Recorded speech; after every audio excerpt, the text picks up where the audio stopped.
Hi everyone, Sam here. Let's get started. Good to see everyone again. And again, a reminder, we are doing these sessions Monday through Thursday for a bit. And should be able to see the screen, sound should be fine. The purpose is, well, we'll get into that in a minute. Saw a couple questions in the chat. And yeah, Adrian, yeah, identifying zones is obviously key. The only reason why we don't go into the live markets here is because it wouldn't be fair to our members to be going over zones in the live charts. What we do is I try to bring all of the opportunities we go over in these YouTube sessions are from the last couple days, or the last week or day or couple days. But yes, absolutely, you can use this in any market, and it's just the original and real supply and demand strategy. Quick reminder that, again, we focus on supply demand zones at work here because, and again, the reason why we decided to do these sessions is because there are lots of people and companies and groups out there that are talking about supply and demand, teaching supply demand, that have never actually traded supply and demand. And there's a lot of confused people out there. They come to us, and so we thought, you know what? There's a lot of people getting confused, so let's do these sessions. Here we focus on the original supply demand strategy. I developed that many years ago on the trading floor of the Chicago Mercantile Exchange. How you doing? Dubai, good to see you. Many years ago, Dubai. Yep, been going to Dubai for a very long time. Thanks for the kind words there in the chat. And let's move forward with another lesson and more live chart and market trading examples from the past couple days here. Quick reminder, I am a licensed fund manager, but the Pinnacle Institute is not an investment advisor. And remember, there is no guarantee of success when it comes to trading and investing in the markets. Risking your hard-earned money does come with risk, especially since available research does strongly suggest that most day traders are not profitable. I would take that a step further and say most active traders lose money.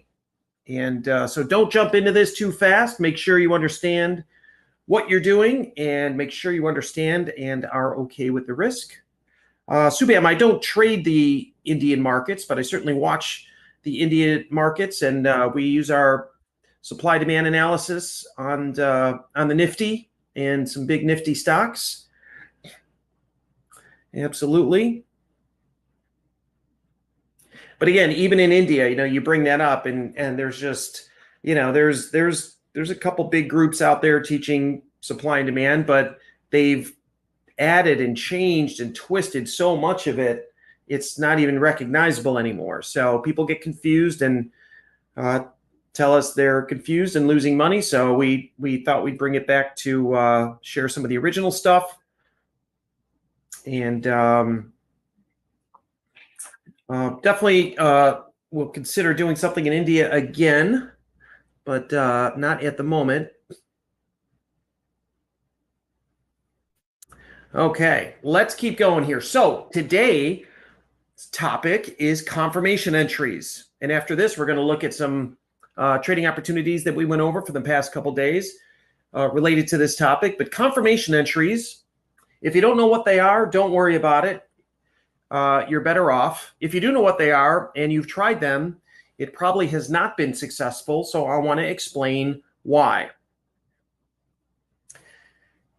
Confirmation entries don't work with supply and demand, and probably don't work with any strategy. But let's go over what a confirmation entry is, right?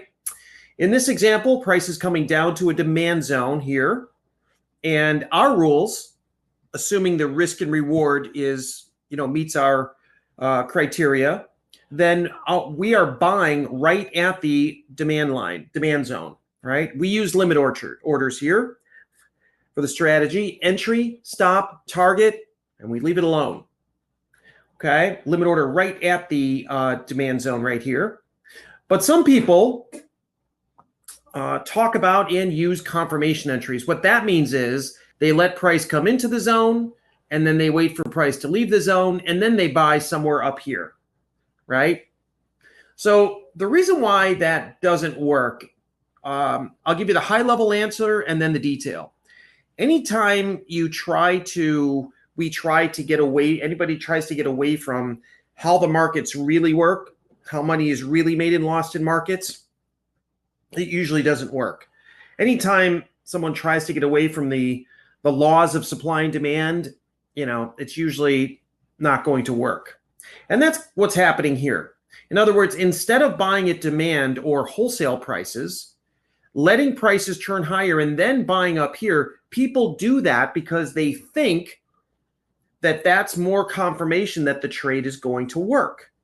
In other words, they think buying up here versus buying down here gives them a better chance in the trade, right? The reality is when you buy higher, right, you've now increased the risk on the trade, you've decreased the reward or profit zone, and you haven't improved the probability at all, right? So typically the real issue or the real challenge with the real challenge that we're talking about here is if you're using confirmation entries, that means the average person who uses confirmation entries from lots and lots of feedback is because their supply demand zones have not been great. They don't understand proper structure and location analysis. They're taking supply demand zones all over the place. That person typically looks at, any rally-based rally, any drop-based drop, and says, I'm entering the market, right? So we know most of those are not going to work, right? The majority of rally-based rallies and drop-based drops will fail. We know that, right? But again, anytime price moves up or down in a market, it's usually going to be a rally-based drop or a drop-based drop. And clearly not a big enough supply-demand imbalance in those.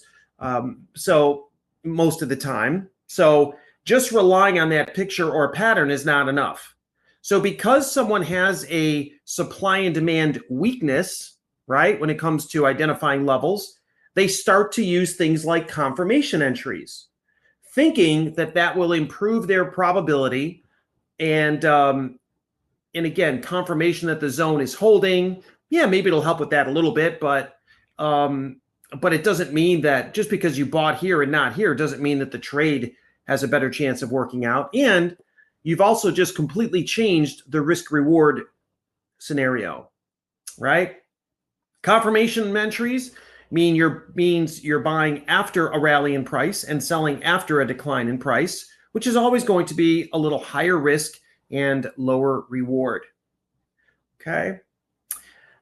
Probably the better idea, take your time, learn, understand the real supply and demand zones, and then you probably won't even want to think about confirmation entries.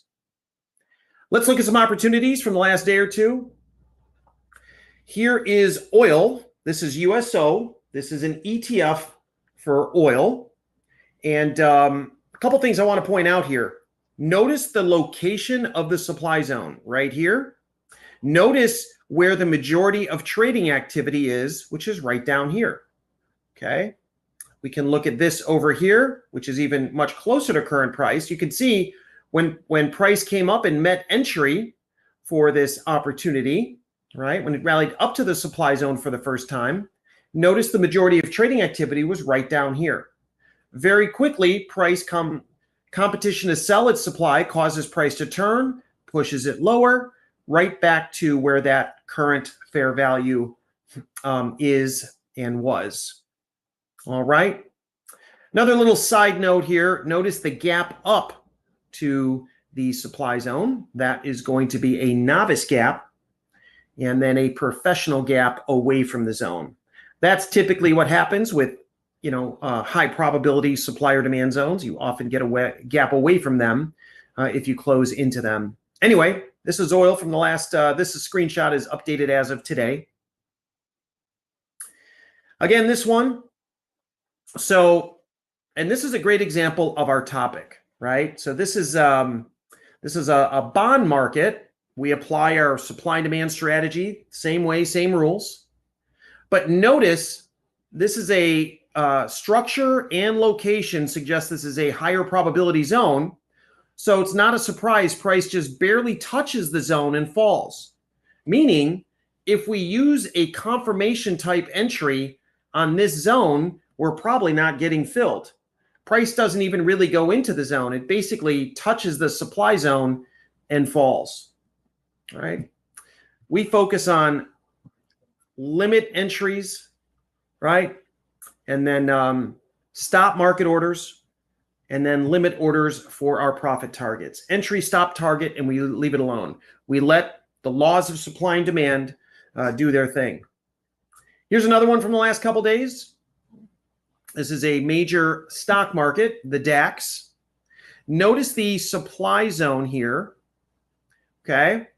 And again, in this one, notice when price comes back to meet entry, which is would be a limit order right here at the supply line. Notice where this trading activity is down here. The further the supply zone is from all this, the better. And then, of course, supply and demand just does its thing. Competition to sell its supply causes price to turn and pushes it lower. Current fair value, which is where the majority of buyers and sellers agree to buy and sell, tends to act as that magnet for price because, again, it is where people agree to buy and sell, the majority. And that's also why the majority of trading activity is in the middle, right?